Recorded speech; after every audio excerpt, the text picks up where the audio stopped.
Hi guys, YouTube channel the fastest thinker में आपका हार्दिक स्वागत है।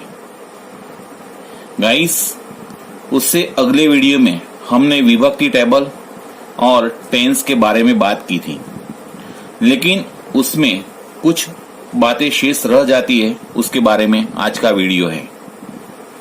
तो गाइस, आइए हम देखते हैं कौन सी ऐसी बातें हैं शेष रह जाती है। तो नंबर 1, सादा वर्तमान काल। सादा वर्तमान काल में कर्ता तीसरा पुरुष एकवचन है, यानी ही, सी, इट, या एक वचन नाम जैसे रीता, मोहन, द डॉग, ऐसा। तो उसके साथ मूल क्रियापद को एस या ईएस लगाया जाता है। अगर डॉग्स लिखा है तो ये बहुवचन हो जाएगा, तो यह एस ईएस नहीं आएगा।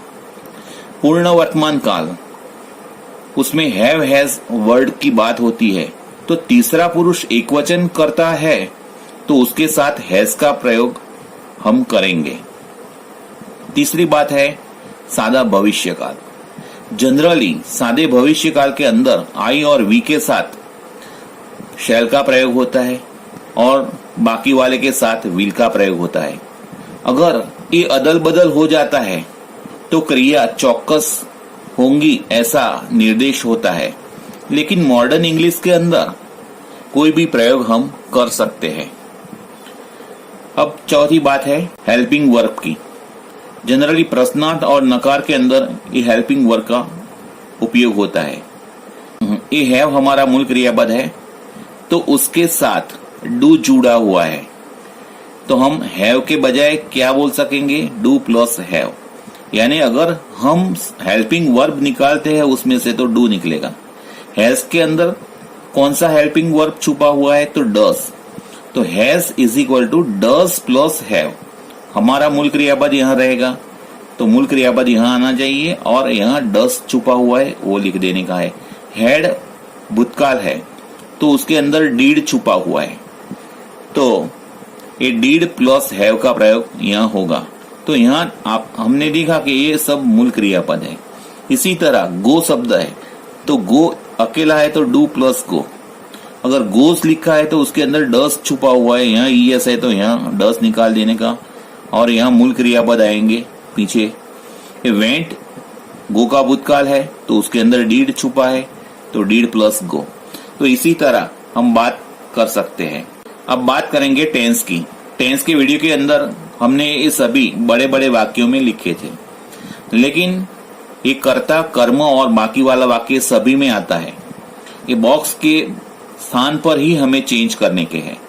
सपोज हमें को चाहिए सादा वर्तमान काल, तो ये बॉक्स के अंदर यहाँ से ले लेने का है, यहाँ रख देने का है। तो कर्ता, मूल क्रियापद, कई बार एस ईएस प्लस कर्म प्लस भाव ऐसा हो जाएगा। अगर हम बात करते हैं चालू भूतकाल की, तो चालू भूतकाल में क्या आएगा? Was were plus ING. तो ए स्थान पर हमें ये पूरा बॉक्स यहाँ ए बॉक्स के अंदर रख देने का है, तो हमारा चालू वर्तमान काल वाला वाक्य हो जाता है। इसी तरह कोई भी यहाँ से उठा के यहाँ रख देते हैं तो ये काल हो जाता है। अब बात करते हैं चालू और पूर्ण क्रिया की। जनरली हमें ये पहचान लेने की बहुत जरूरत है, चालू क्रिया है या पूर्ण क्रिया। तो क्रिया ऐसे तो 4 प्रकार की है, लेकिन हम बात करते हैं चालू पूर्ण की। तो आइए देखते हैं चालू पूर्ण क्रिया। तो देखिए, जाना एक क्रियापद है, जाने की क्रिया की बात है। तो अगर ऐसा वर्ड आ जाता है जा रहे, तो समझ लेना चालू क्रिया है। और जा पहुंचे ऐसा वाक्य के अंदर आता है तो समझ लेना क्रिया पूर्ण हो गई है। ऐसा लेना, तो ले रहे तो चालू है, ले लिया तो पूर्ण है। इसी तरह उसके अंदर बात की है। और ये काल की बात है। काल के अंदर ऐसे भाग करने के हैं। एक सादा भूतकाल अलग मैंने निकाला है, तो हम देख लेते हैं। ये था थे शब्द है तो ये भूतकाल दर्शाता है, लेकिन यहां से लेके चालू, पूर्ण और चालू पूर्ण, ये 3 के लिए ये शब्द हमें दिखाई देंगे। और सादा भूतकाल यहाँ लिखा है तो उसमें क्या आएगा? आ ई ए लास्ट में, दौड़ा आ आया, दौड़ी ई आई, दौड़े ए आए, तो उसके अंदर ऐसा प्रयोग होगा।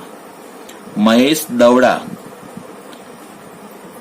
मीना ने पानी पिया, या आया तो आ आया उसके साथ, तो इस काल का प्रयोग होगा।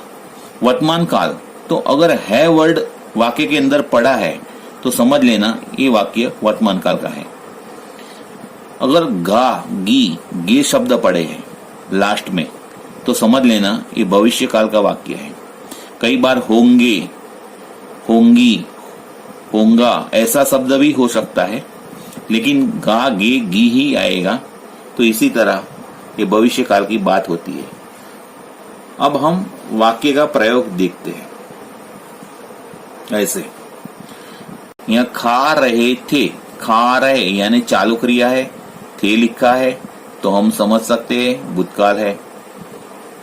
ले लिया यानी क्रिया पूर्ण हो गई है और उसके पीछे है तो पूर्ण वर्तमान काल, है तो वर्तमान काल। अब यहां से बात करते हैं। जा रहे होंगे, जा रहे यानी चालू, होंगे ये शब्द का प्रयोग हुआ तो भविष्य काल, चालू भविष्य काल।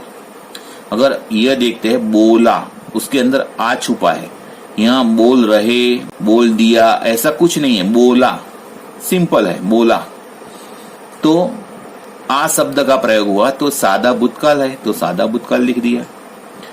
यहां भी ऐसा है, जा रहे, जा पहुंचे ऐसा कुछ नहीं है, जाएंगे बस इतना ही है, जाएंगे, दौड़ेंगे तो ऐसा है, तो ये सादी क्रिया दर्शाता है। और भविष्य काल है तो सादा भविष्य काल।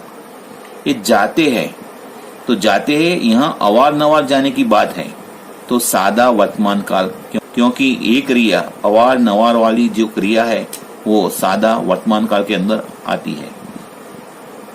कई बार उसका प्रयोग चालू वर्तमान काल में भी कई लोग कर लेते हैं, लेकिन चालू वर्तमान काल में ऐसा बोलना चाहिए, जा रहे हैं ऐसा बोलना चाहिए। जाते हैं यानी ये अवार नवार की बात हुई। तो हमें व्यवहार के अंदर कौन सी क्रिया है ये सोचने के बाद इसके वाक्य बनाने के हैं। अब उसमें से ये बाकी रह जाता है तो उसके बारे में भी बात कर लेते हैं। यहां बात होती है have, has plus been plus ING. तो हिंदी में अगर वाक्य बोले तो महेश 5 साल से यह मकान में रह रहा है अथवा रहता है, यानी क्रिया पहले से स्टार्ट हो चुकी है और अभी तक चालू है, तो उसके लिए ये काल का प्रयोग होता है। अगर यही वाक्य महेश 5 साल से यह मकान में रह रहा था अथवा रहता था, तो ऐसा वाक्य आता है तो ये काल का प्रयोग होगा चालू पूर्ण भूतकाल का।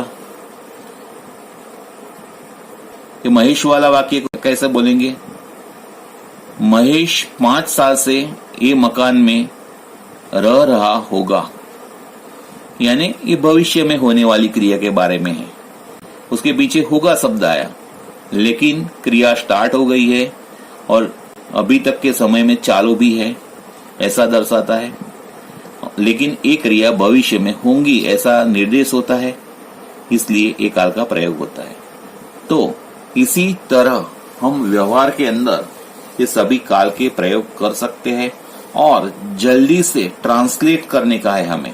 एक कोष्टक इसलिए दिया है कि जल्दी से हम कैसे ट्रांसलेट कर सके। ये टेबल पूरा पक्का कर देने का है, बाद में फटाफट बोलने का है। पहले तो इतना बोलो, खा रहे थे, ले लिया था, इतनी का ही इंग्लिश बोलो तुम, बाद में कर्ता लगाओ, कर्म लगाओ धीरे धीरे। तो इसी तरह हम बात कर सकते हैं। Thanks for watching the video.